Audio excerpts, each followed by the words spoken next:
علیکم ورحمۃ اللہ وبرکاتہ۔ نحمدہ ونصلی علی رسولہ الکریم، اما بعد فاعوذ باللہ من الشیطان الرجیم، بسم اللہ الرحمن الرحیم۔ صدق اللہ العظیم۔ میری پردہ نشین ماؤں اور بہنوں اور میرے دینی بھائیوں، میری تقریر کا موضوع ہے تعلیم کا مقصد۔ تعلیم کا مقصد یہ ہے کہ اللہ ہم سے راضی ہو جائے اور حضور صلی اللہ علیہ وسلم کا لایا ہوا دین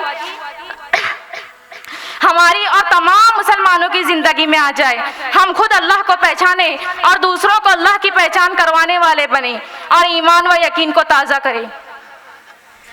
فضائل علم کے ذریعے سے دین کی سچی طلب اور تڑپ پیدا کرنا، وعدہ اور وعید کے ذریعے علم اور عمل میں جوڑ پیدا کرنا، کلام اور صاحب کلام کی عظمت کو دل میں لے کر بیٹھے۔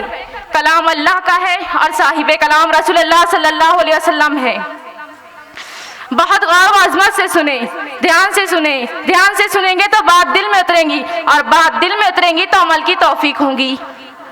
یہ نیت لے کر بیٹھے کہ سن کر عمل کریں گے، کیونکہ حضور صلی اللہ علیہ وسلم کی حدیث پاک کا مفہوم ہے کہ چاہے تم علم کتنا بھی حاصل کر لو، ثواب اتنا ہی ملے گا جتنا عمل کرو گے۔ خود عمل کرتے ہوئے دوسروں تک پہنچانے کی بھی نیت کر لے، تاکہ حضور صلی اللہ علیہ وسلم کی ایک قیمتی دعا کے مستحق ہو جائے، جس دعا کا مفہوم ہے کہ اللہ تعالیٰ میرے اس امتی کو سرسبز و شاداب رکھنا جو میرے دین کی ایک بات سنے اور جو کا دو دوسروں تک پہنچا دے۔ باوضو بیٹھے، آپ صلی اللہ علیہ وسلم کا نام مبارک آئے تو درود شریف پڑھے، ٹیک لگا کر نہ بیٹھے، مل مل کر بیٹھے۔ مل مل کر بیٹھنے کے 4 فائدے ہیں۔ آپس میں جوڑ پیدا ہوتا ہے، مجلس انتشار سے بچ جاتی ہے، شیطان سے حفاظت ہوتی ہے، آنے والوں کا اکرام ہوتا ہے۔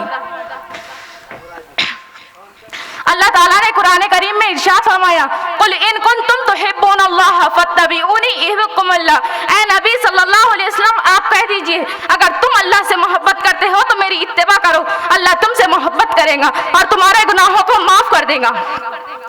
ایک سنت پر عمل کرنے سے 100 شہیدوں کا ثواب ملتا ہے۔ جو سنتوں کو اپنی زندگی میں زندہ کرے اللہ تعالیٰ اسے 4 خصلتوں سے نوازے گا۔ نیک لوگوں کے دلوں میں اس کی محبت ڈال دی جاتی ہے، فاسق و فاجر لوگوں کو اس سے ہیبت ہوتی ہے، رزق میں برکت ہوتی ہے، دین پر ثابت قدمی نصیب ہوتی ہے۔ میری ماں اور بہنوں، سادگی زندگی میں زندہ کرے، اپنے زندگی کے 5 شعبوں میں سادگی لائے۔ کھانے پینے میں سادگی، رہن سہن میں سادگی، لباس میں سادگی، شواری میں سادگی، شادی بیاہ میں سادگی۔ اپنے بچوں کی اسلامی تربیت کرے، جب بچہ پیدا ہو تو اس کا نام اچھا رکھے، 7ویں دن عقیقہ کرے، بچہ جیسے جیسے بڑا ہو ایمانی اور اسلامی معاشرہ سکھائے، کیونکہ اولاد صدقہ جاریہ ہے۔ بچوں کو اچھا اخلاق سکھائے اور سنت کے موافق کرے، تربیت کرے، اور جو کام بچوں سے کروانا ہو پہلے اس کے خود پابند ہو تو بچہ وہ کام فوراً کرے گا۔ بچوں میں نقل کی عادت ہوتی ہے، جب بچہ سمجھدار ہو سنبھال لے تو سب سے پہلے اسے بتانا کہ تیرا رب سے کیا رشتہ ہے۔